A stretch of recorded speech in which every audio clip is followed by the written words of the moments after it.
राज्य विधिमंडळाच्या हिवाळी अधिवेशनाचा आज नागपूरमध्ये प्रारंभ.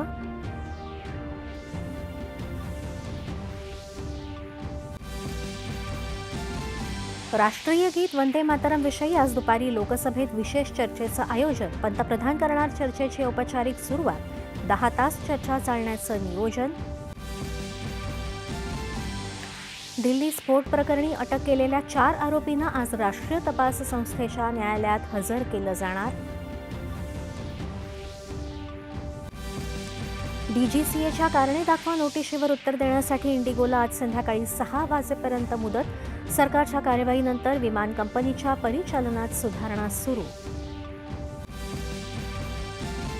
सशस्त्र सेना ध्वज दिनानिमित्त निधी संकलनाचा प्रारंभ करताना मुख्यमंत्री देवेंद्र फडणवीस यांनी सैन्याप्रती व्यक्त केली कृतज्ञता.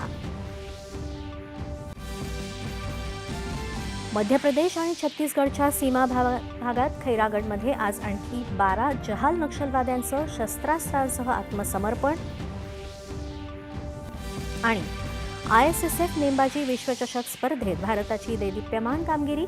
सिमरनप्रीत कौरनं जिंकलं सुवर्ण. ऐश्वर्य तोमर आणि अनिश भानवाला यांनी साधलं रौप्य पदकावर नेम. नमस्कार. 11च्या बातमीपत्रात मी भक्ती सावंत